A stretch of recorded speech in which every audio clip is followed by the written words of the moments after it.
Hola, bienvenidas y bienvenidos a un nuevo episodio del podcast Los libros de Baker Street. En el episodio de hoy os traigo un relato de Arthur Conan Doyle, concretamente un relato protagonizado por Sherlock Holmes, que es La aventura de la inquilina del velo. La aventura de la inquilina del velo está publicado originalmente en la revista The Strand Magazine en su número de febrero de 1927 y pertenece al libro El archivo de Sherlock Holmes. En las notas al relato nos dice que la acción se sospecha que transcurre un día, no sabemos aún cuál, de octubre de 1896. En este caso, Holmes tiene 42 años y Watson 50. Nos dice también que La aventura de la inquilina del velo es el relato más corto de los escritos por Watson. También es muy bueno, de los mejores, y debería aparecer por su calidad literaria y concreción en todas las antologías, y por la calidad humana que Holmes deja traslucir en sus comportamientos. Os animo a que os quedéis conmigo y escuchéis este relato. Espero poder leéroslo de forma que os resulte ameno, con los menores errores posibles, y espero que sea de vuestro agrado. Sin más, quedaros que comenzamos. La aventura de la inquilina del velo. Si se piensa que Sherlock Holmes se mantuvo en activo durante 23 años y que durante 17 de ellos se me permitió colaborar con él y tomar nota de sus hazañas, se comprenderá que tengo a mi disposición un enorme volumen de material. El problema siempre ha estado no en encontrar, sino en elegir. Tengo una larga fila de archivos que llenan toda una estantería y carpetas llenas de documentos que constituyen una verdadera cantera para quien quiera estudiar no solo los crímenes, sino los escándalos sociales y oficiales del final de la era victoriana. Con respecto a estos últimos, puedo asegurar a los autores de esas cartas angustiadas que ruegan que no se toque el honor de sus familias o la reputación de sus antepasados famosos, que no tienen nada que temer. La discreción y el elevado sentido del honor profesional que siempre han caracterizado a mi amigo siguen influyendo a la hora de seleccionar estas crónicas, y jamás incurriremos en un abuso de confianza. Sin embargo, debo mostrar mi más enérgica repulsa a los intentos que últimamente se han llevado a cabo para apoderarse de estos documentos y destruirlos. Conocemos el origen de estas afrentas y, si se repiten, estoy autorizado por el señor Holmes a decir que se hará pública toda la historia del político, el Faro y el Cormorán amaestrado. Hay por lo menos un lector que entenderá lo que digo. No sería razonable suponer que todos estos casos dieron ocasión a Holmes de lucir sus extraordinarias dotes de instinto y observación, que es lo que pretendo hacer destacar en estas crónicas. A veces tuvo que esforzarse mucho para recoger el fruto, mientras que otras veces caía con facilidad en su regazo. Pero con frecuencia las tragedias humanas más terribles se daban precisamente en los casos que ofrecían menos oportunidades de lucimiento personal, y es uno de ellos el que me propongo narrar ahora. He alterado ligeramente los nombres y lugares, pero por lo demás los hechos ocurrieron tal como aquí se relatan. Una mañana a finales de 1896 recibí una nota urgente de Holmes solicitando mi presencia. Cuando llegué, lo encontré sentado en una atmósfera cargada de humo, en compañía de una anciana rolliza y de aspecto maternal que parecía la típica patrona de pensión, y estaba sentada frente a él, en su correspondiente butaca. «Le presento a la señora Merlow, de South Bristol», dijo mi amigo haciendo un gesto con la mano. «A la señora Merlow no le importa que fume, Watson, en caso de que quiera usted entregarse a ese asqueroso vicio suyo. La señora Merlow tiene una historia muy interesante que contar, en cuyo futuro desarrollo podríamos necesitar de su presencia. Si puedo ayudar en algo, comprenderá usted, señora Merlow, que si tengo que ir a ver a la señora Ronder, prefiera llevar un testigo. Tendrá usted que explicárselo a ella antes de que lleguemos». «Dios le bendiga, señor Holmes», dijo nuestra visitante. «Está tan ansiosa de verle que podría venir acompañado de la parroquia entera. En tal caso, llegaremos a primera hora de la tarde. Antes de empezar, vamos a ver si tengo bien todos los datos. Así, mientras lo repasamos, el doctor Watson podrá ponerse al corriente de la situación. Dice usted que la señora Ronder es inquilina suya desde hace 7 años y que en todo este tiempo solo le ha visto la cara una vez. «Y ojalá no se la hubiera visto», exclamó la señora Merrilow. Según he creído entender, estaba espantosamente mutilada. Es que ni siquiera podría decirse que fuera una cara, señor Holmes. Era horrorosa. El lechero la vio una vez curioseando por la ventana y del susto se le cayó el cántaro, derramando la leche por todo el jardín. Imagínese cómo sería la cara. Cuando yo la vi fue porque la pillé desprevenida. Se tapó a toda prisa y luego dijo: «Ahora, señora Merrilow, ya sabe el fin». ¿Al fin? ¿Por qué nunca me levanto el velo? ¿Sabe usted algo de su vida? Absolutamente nada.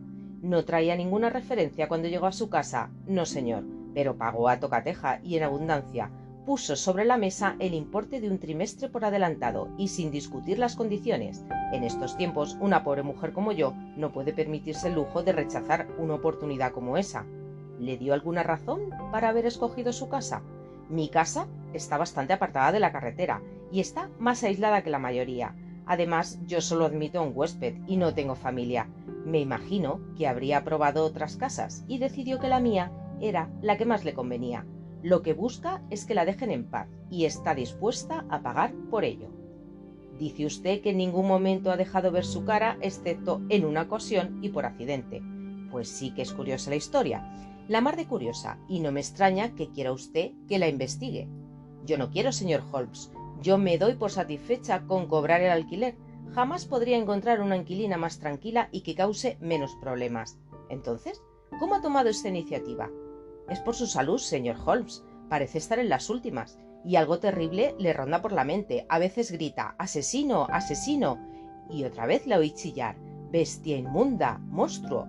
Era por la noche y se le oía en toda la casa. Me dio escalofríos, así que fui a verla por la mañana y le dije: «Señora Ronder, si hay algo que la atormenta, para eso están la iglesia y la policía. Entre unos y otros algo podrán ayudarla». «Por amor de Dios, la policía no», dijo ella, «y la iglesia no puede alterar el pasado». Sin embargo, añadió, «quedaría más tranquila si alguien supiera la verdad antes de que yo muera». Pues entonces, dije yo, si no quiere hablar con la policía, está ese detective del que leemos tantas cosas. Con perdón de usted, señor Holmes. Y ella se apuntó a la idea de inmediato. «Ese es el hombre adecuado», dijo. «¿Cómo no se me ocurrió antes? Hágalo venir, señora Merrilow, y si acaso no quisiera venir, dígale que soy la esposa de Ronder, el del espectáculo de fieras. Dígale eso y mencione el nombre de Abbas Parva. Aquí lo tengo tal como ella lo escribió. Abbas Parva. Eso le hará venir, si es la clase de hombre que creo que es». «Desde luego que iré», comentó Holmes. «Muy bien, señora Merrilow, me gustaría charlar un rato con el doctor Watson. Eso nos tendrá ocupados hasta la hora de comer. A eso de las 3 puede contar con vernos en su casa de Bristol». En cuanto nuestra visitante salió de la habitación con sus andares de pato, no existe otro modo de describir el método de locomoción de la señora Merrilow, Holmes se lanzó con frenética energía sobre el montón de libros de consulta que había en un rincón. Durante unos minutos se oyó un constante rozar de hojas y por fin, con un gruñido de satisfacción, encontró lo que buscaba. Estaba tan excitado que no se levantó, sino que se sentó en el suelo como una especie de Buda, con las piernas cruzadas, rodeado de gruesos volúmenes y con uno de ellos abierto sobre las rodillas. En su momento, este caso me tuvo intrigado, Watson. Lo demuestran todas estas anotaciones que escribí al margen. Confieso que no pude sacar nada en claro y, sin embargo, estaba convencido de que el juez de instrucción se equivocó. ¿No se acuerda usted de la tragedia de Abbas Parva? Nada en absoluto, Holmes.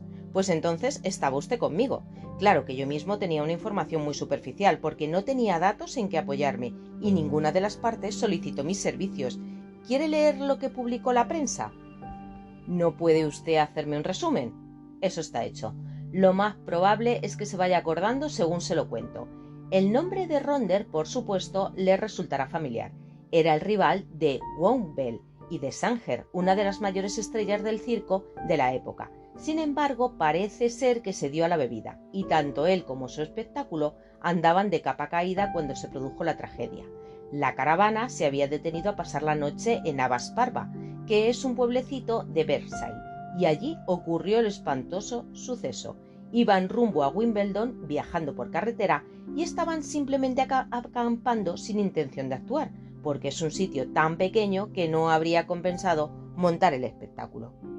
Entre sus atracciones había un magnífico león del norte de África. Se llamaba Rey del Sáhara y Ronder y su esposa solían hacer un número dentro de su jaula.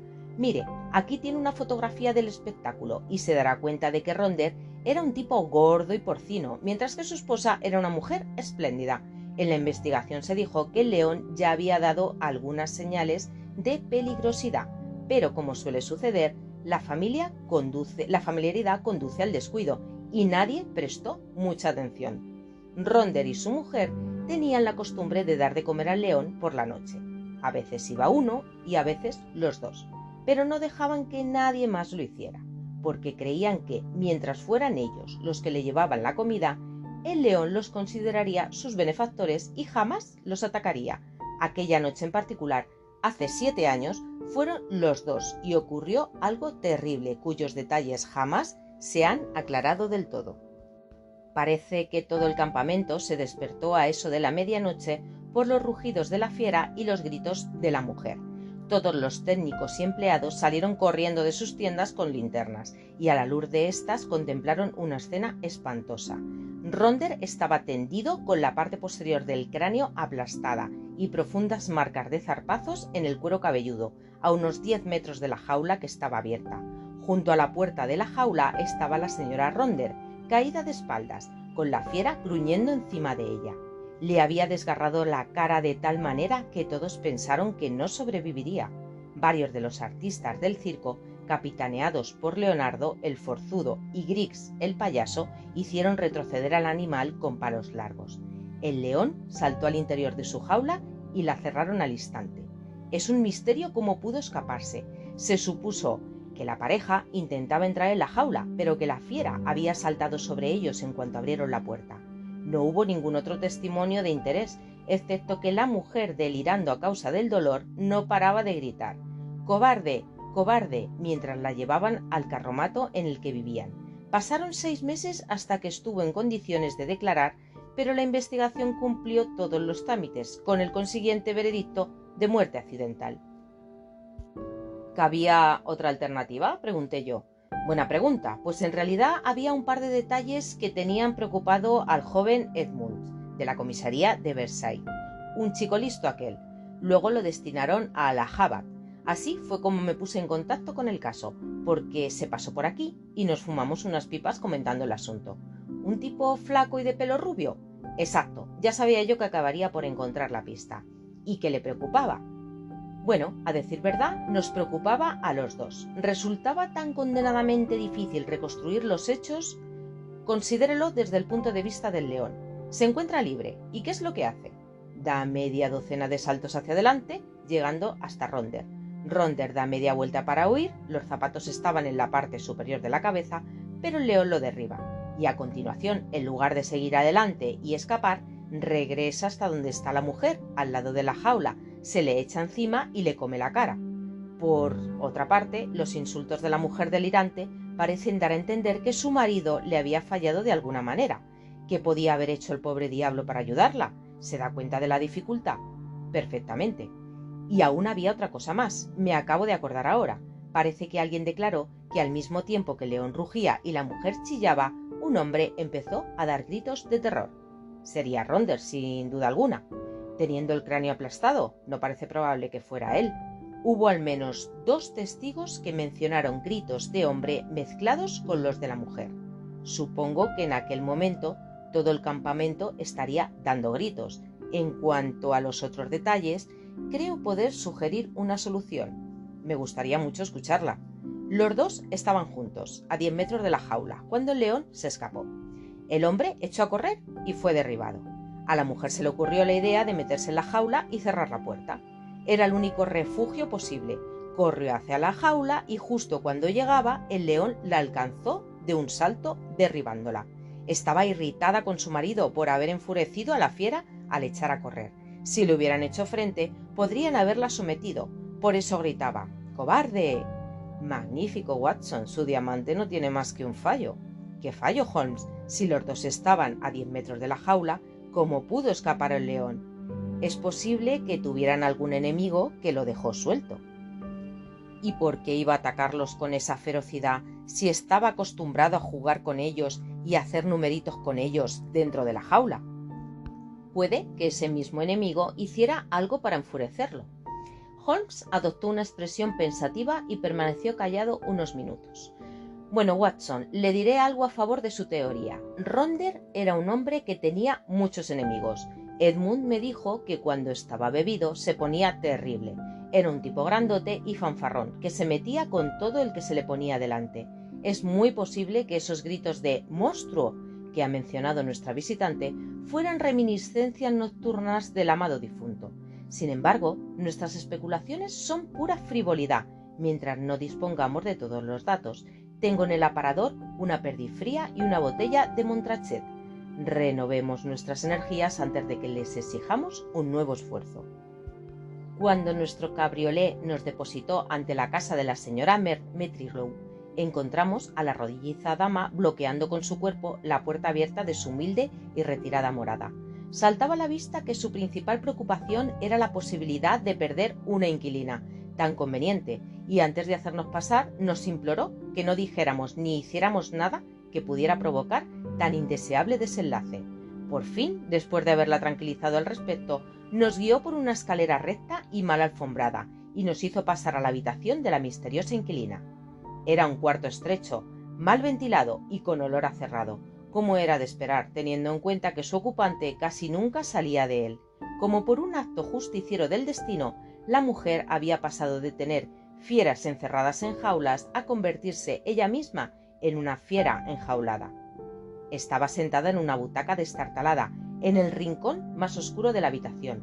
Largos años de inactividad habían quitado esbeltez a su figura, pero en otra época debía de haber sido hermosa, y todavía se la veía lozana y voluptuosa.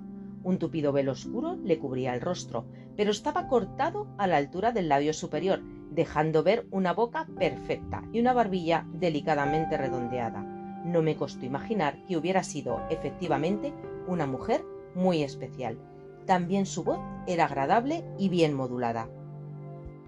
«¿Con qué le suena mi nombre, señor Holmes?», dijo. «Ya pensé que eso le haría venir». «Así es, señora, aunque no sé cómo sabía usted que me interesaba su caso. Me enteré cuando recuperé la salud y me tomó declaración el señor Edmund, el policía del condado. Me temo que le mentí. Tal vez habría hecho mejor diciéndole la verdad. Decir la verdad suele ser lo mejor, pero ¿por qué le mintió? Porque de ello dependía la suerte de otra persona. Ya sé que era un ser miserable, pero no me sentía capaz de cargar su perdición sobre mi conciencia. Habíamos estado tan unidos, ¿y ese impedimento ha desaparecido?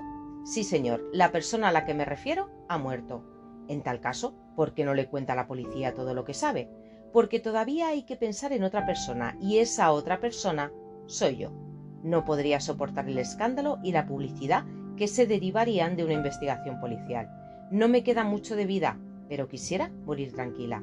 Y sin embargo, me gustaría encontrar un hombre de buen criterio a quien contar mi terrible historia, para que se comprenda todo cuando yo ya no esté.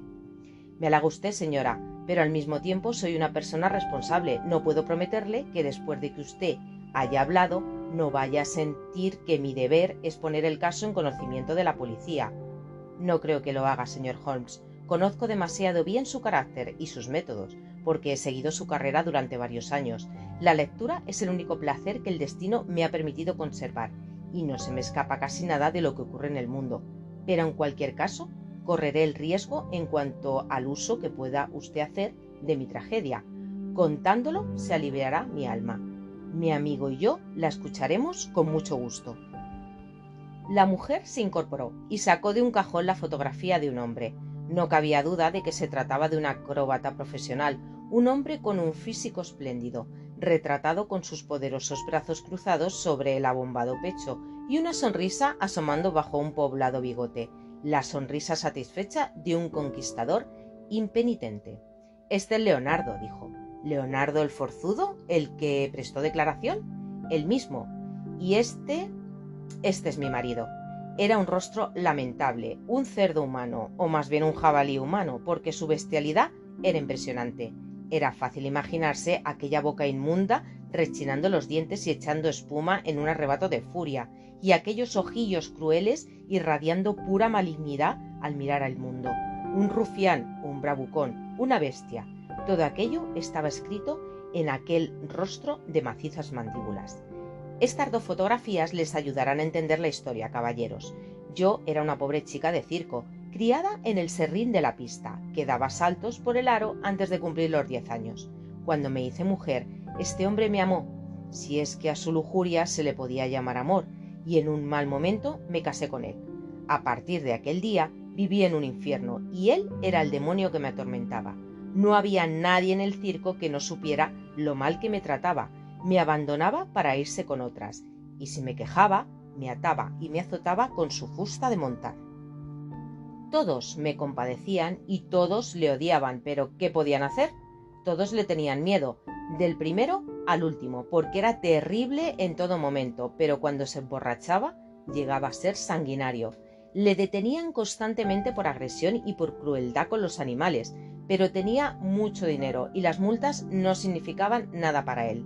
Los mejores artistas nos fueron abandonando y el circo empezó a venirse abajo. Solo Leonardo y yo lo manteníamos a flote, con ayuda del pequeño Jimmy Greens, el payaso. Pobre hombre, qué pocos motivos tenía para hacer bromas, pero hizo lo que pudo para que las cosas siguieran funcionando. Por entonces, Leonardo se fue metiendo cada vez más en mi vida. Ya ven ustedes cómo era. Ahora sé que qué pobre era el espíritu encerrado en aquel cuerpo espléndido, pero comparado con mi marido, parecía el arcángel Gabriel. Yo le daba lástima y me ayudó hasta que nuestra amistad se convirtió en amor. Un amor profundo, profundo y apasionado, el tipo de amor con el que yo había soñado, pero sin tener esperanzas de sentirlo. Mi marido sospechaba, pero creo que además de fanfarrón, era un cobarde, y Leonardo era precisamente el único hombre al que tenía miedo. Se vengó a su manera, torturándome más que nunca. Una noche mis gritos hicieron acudir a Leonardo a la puerta de nuestro carromato.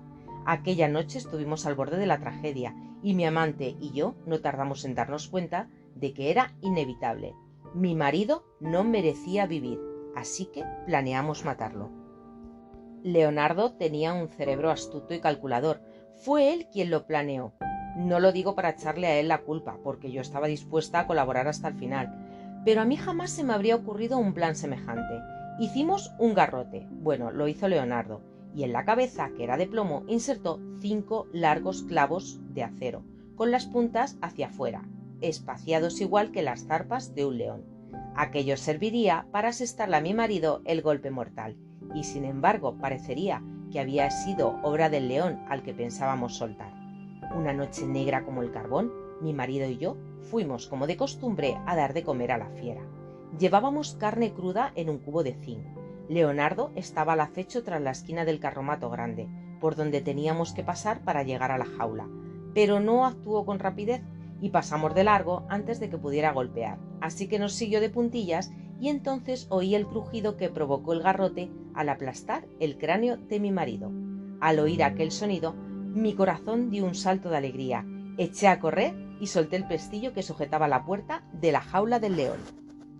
Y entonces ocurrió la catástrofe. No sé si sabrán ustedes con qué rapidez pueden estos animales olfatear la sangre humana y lo mucho que les excita. En un instante, algún extraño instinto había informado a la fiera de que había muerto un ser humano. En cuanto corrí la puerta de barrotes, saltó fuera y se me echó encima en un segundo. Leonardo podría haberme salvado. Si se hubiera dado prisa y hubiera golpeado a la fiera con el garrote, podría haberla dominado, pero le faltó valor. Le oí gritar de terror y le vi dar la vuelta y echar a correr. En aquel mismo instante, los dientes del león se clavaron en mi cara. Su aliento caliente y fétido ya me había intoxicado y apenas si tuve conciencia del dolor. Empujé con las palmas de las manos, intentando apartar de mí aquellas enormes mandíbulas espumeantes y manchadas de sangre, mientras chillaba pidiendo socorro. Me di cuenta de que el campamento se ponía en movimiento y luego recuerdo vagamente que un grupo de hombres, Leonardo, Griggs y algún otro, me sacaba de entre las zarpas de la fiera. Aquel fue mi último recuerdo, señor Holmes, durante muchos meses de dolor. Cuando recobré el sentido y me miré al espejo, maldije a aquel león. ¡Oh, cómo lo maldije! No por haberme arrancado mi belleza, sino por no haberme quitado la vida. Solo tenía un deseo, señor Holmes, y disponía de dinero suficiente para cumplirlo. Deseaba cubrir mi pobre rostro para que nadie pudiera verlo y vivir donde ningún conocido pudiera encontrarme. Era lo único que podía hacer, y es lo que he hecho, como un pobre animal herido que se ha arrastrado hasta su agujero para morir allí. Así ha terminado Eugenia Ronder. Cuando la desdichada mujer terminó de contar su historia, permanecimos en silencio un buen rato. Luego Holmes extendió su largo brazo y le dio unas palmaditas en la mano en una muestra de simpatía que muy pocas veces he visto en él. Pobre chica, dijo. Desde luego los caprichos del destino son difíciles de entender. Si después de esta vida no existe algún tipo de compensación, entonces el mundo es una burla cruel. ¿Y qué fue de ese Leonardo? No le volví a ver, ni supe nada más de él. A lo mejor no es justo que le guarde tanto rencor. Amar a esta cosa que el león había dejado sería como amar a uno de los monstruos que exhibimos por todo el país, pero el amor de una mujer no es algo de lo que una pueda desprenderse con facilidad. Él me había abandonado entre las garras del león, me había dejado sola en momentos de necesidad, y sin embargo no fui capaz de entregarlo a la horca. No fue por mí, lo que pudiera pasarme a mí me tenía sin cuidado. ¿Qué podía ser más espantoso que la vida que llevo? Pero me interpuse entre Leonardo y su destino. ¿Y ahora ha muerto? Se ahogó el mes pasado, cuando se bañaba cerca de Margate. Leí el suceso en los periódicos. ¿Y qué hizo con aquel garrote con 5 garras, que es la parte más original e ingeniosa de toda la historia? No podría decírselo, señor Holmes. Cerca del campamento hay una honda caliza y en su fondo hay una charca verdosa y muy profunda. Puede que en el fondo de esa charca... Bueno, eso ahora no tiene importancia. Es un caso cerrado. Sí, dijo la mujer, un caso cerrado. Nos habíamos levantado para marcharnos, pero había algo en la voz de la mujer que atrajo la atención de Holmes, que se dirigió velozmente hacia ella. Su vida no le pertenece, dijo. Aparte las manos de eso. ¿De qué le sirvo yo a nadie? ¿Y usted qué sabe? En un mundo impaciente, el ejemplo del que sufre con paciencia es la más preciosa de las lecciones. La respuesta de la mujer fue terrible. Se alzó el velo y avanzó hacia la luz. Me gustaría saber si usted podría sufrir esto con paciencia, dijo. Era horroroso. No había palabras para describir lo que queda de la cara cuando la cara misma desaparece. 2 ojos castaños, vivos y hermosos, miraban tristemente desde aquella espantosa ruina, haciendo que el efecto resultara aún más terrible. Holmes levantó una mano en un gesto de compasión y protesta, y los dos salimos de la habitación. 2 días después, cuando pasé a visitar a mi amigo, me señaló con cierto orgullo un frasquito azul que había sobre la repisa de la chimenea. Lo cogí y vi que tenía una etiqueta roja con la indicación de veneno. Cuando lo abrí, se esparció un agradable olor a almendra. ¿Ácido prúsico?, dije. Exacto, ha llegado por correo, con el siguiente mensaje. Le envío mi tentación, seguiré su consejo. Creo, Watson, que no nos será difícil adivinar el nombre de la valiente mujer que lo envió. Fin. Bueno, si habéis llegado hasta aquí, muchas gracias por vuestra atención.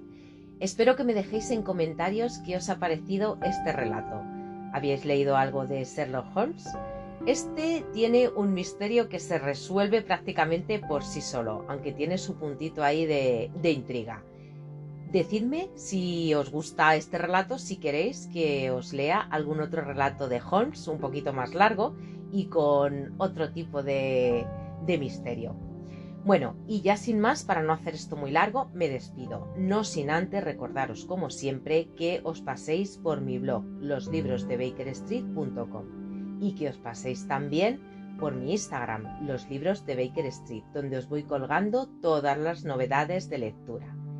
Seguidme en el podcast y darle a me gusta al episodio si realmente os ha gustado. Y sin más, me despido con un saludo, hasta el próximo episodio. Adiós.